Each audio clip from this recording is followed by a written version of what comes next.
Hi everyone, my name is Rachel, and welcome to my YouTube channel. This is where I make scrapbooking process videos and also do live scrap and chats every month. I hope you enjoy my little corner of the big crafty world, and if you'd like to watch more, please subscribe to my channel and click on the notification bell to always know when I have a new video. If you could also give me a thumbs up, that would be super awesome. Alright everyone, let's start scrapping! Hey everyone, I'm here with another process video. This time around, I'm actually going to be doing a 2-page layout. This is for the My Little Scrapbook store Raking in the Fun online crop, which happened on November 6th and November 7th. You can always go to the online crop group, which I will link in the description box below. Rewatch the videos that are listed all there in the events. You have until December 5th, 2021 to enter into the challenges if you'd like. There are $10 gift certificates available for each of the challenges. There are 10 based on the words give thanks. Today I'm going to be working on S is for sketch, and I'm going to be using the 2-page sketch. And in case you're wondering, yes, I'm fully aware that my printer needs more ink. We actually have the ink, I just don't know where it is. My nephew put it somewhere. All right, I'm gonna go ahead and get you put on fast forward. Before I do, I just wanna say what I'm using are some leftover bits of Happy Fall from Echo Park. I had done the Crop and Create online crop and made this kit came from Virginia Nebel, and I made all of the layouts in that class, and this is what I have left over. So I'm just gonna work with this. I think I'll be able to do that. Maybe bring in a couple things just random from my stash, but there's actually quite a bit left here. So I'm gonna go ahead, get started, and as I said, I'll link everything in the description box below for the online crop. All right, everyone, let's get going. All right, so the first thing I'm going to do is kind of just clean up what I've got going on here. For some reason, after I finished the layouts for the class, I kept all these little bitty pieces that were cut-offs of, one of the things you had to do was fussy cut a bunch of little pumpkins off of one of the pattern papers. And I have all these little bits and pieces that are not useful. So once I finish the layout, I'm just gonna go ahead and chuck it.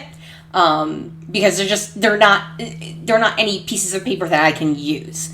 So I'm going to go ahead, trim off the branding strips on both of these white pieces of cardstock. That is going to be my background. Once I get that in place, I'm going to start looking at the sketch. I'm kind of moving things out of the way so I can stretch the 12 by 24 and you can see it all. Now, I'm trimming down some of my photos. In the sketch, I think they were 4x4. I don't remember off the top of my head now. But I'm not going to trim them down to exactly 4x4. I'd be cutting off half of my head and then cutting off half of the sign. And I didn't want to do that. It is close enough. It doesn't have to be perfect. As I already mentioned, I don't have the same amount of paper you actually need for this layout left over, but I really wanted to go ahead and use it. I had just enough left over that you get the idea of the sketch without being an exact replica of the sketch. I do have this one 12 by 12 piece of paper left, and I was debating on whether I wanted it to be the more muted side or this plaid side. I'm going to go with this plaid side and then use one of the more muted pieces to mat my photos in the way they are in a larger mat as part of the sketch. So all I'm doing now is trimming off the branding strip of the plaid paper, and then I'm just going to chunk it not in half, but into 2 pieces, so that it's mostly over on the right-hand side of the layout, but then part of it is over on the left-hand side. Now I'm going to do the same with this red tone-on-tone paper that I'm going to have behind my photos. I'm just going to do it at a different level so they don't line up. They weren't going to line up anyways, but I didn't want, it would be just my luck that I would accidentally manage to line them up when I specifically didn't want them to line up. So that's why I just made sure that I wasn't in fact lining them up. And then I am taking my Stampin' Up! Scallop border punch, and I punched 2 rows of the orange, and I'm going to line both the upper part and the lower part of that red paper with the scallop pieces. I'm going to go ahead, start putting my papers down. I start with my plaid paper on the right hand side of the layout, and then I go ahead and get down the left part as well. This is a very bright plaid, but because I'm putting that really toned down piece of paper on top of it, it's not, you're not going to see a lot of it, first of all, and second of all, there isn't going to be really anything resting on it. I'm going to keep the majority of my embellishments on the simple side because I'm going with bolder pattern papers and these really deep, rich, fall-toned colors. I kept my embellishments on the simple side. I tend to do that when I make a double page layout. So here you see me, I cut the scallop piece in parts for the first part, and then the second part I just kept it as one piece, and then I trimmed it apart once I got that separated. It doesn't really matter which way you do it. That was just me being weird. But it worked out the same both ways. Whether I trimmed it before or whether I trimmed it after, it worked out the exact same way. So I'm going ahead and getting the 2 larger photos over on the right hand side laid down. And now I'm going ahead and getting the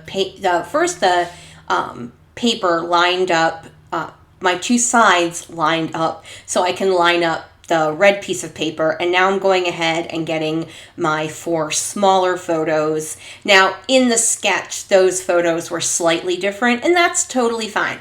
I'm a big believer in working with what you have. These are the size photos I have. These are the, whether it's a horizontal or a vertical, this is what I have. So this is what I'm going to work with, and I will make the sketch work for me rather than trying to find another sketch that, is like has 4 3x4 photos and 2 4x6 photos. I trimmed them down and then I just kind of worked with it because it doesn't have to be perfect. It doesn't have to match exactly. If it doesn't work for you, just change that part of it. Like in the sketch, the pattern paper goes much farther over on the left-hand side there. Well, I didn't have any more of the pattern paper, but I wanted to have some more color behind that photo of my housemate eating the corn on the cob.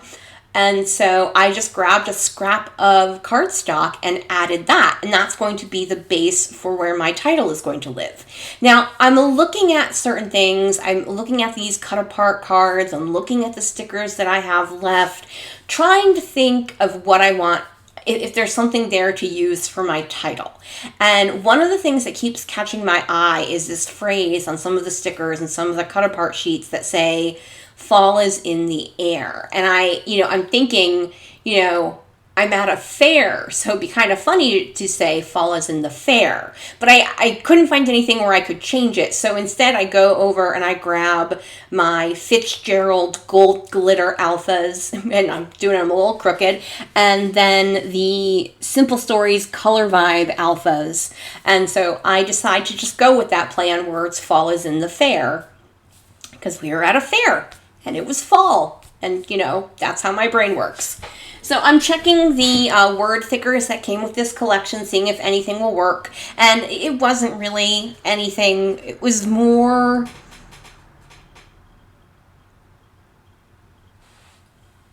family-esque reminiscent than super fall fair themed. It's more homey themed, I think would be a better term, I guess. So instead I go back to the 6x12 sticker sheet and I'm grabbing, basically all of the leaves that are available on that sticker sheet. I put a couple up by the title. I put some down by below the alphas, below the photos there on the left-hand side, as is in the sketch.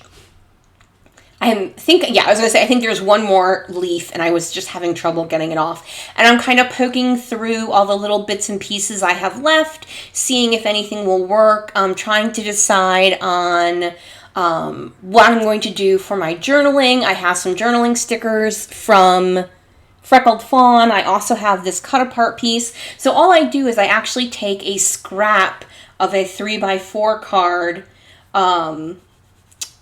from the line. I just went ahead and poked out the holes that are actually in it's a little scallop with like the little, the apron strings was the border punch that kind of looked like the bottom of that piece of journaling. I forgot words. I am so sorry. The words just stopped working for me. So, let's continue on. So I'm going ahead and doing my journaling, making sure everything fits before I glue it down completely. And I'm going to go ahead and tuck it right there all the way over on the right-hand side under the last photo over there.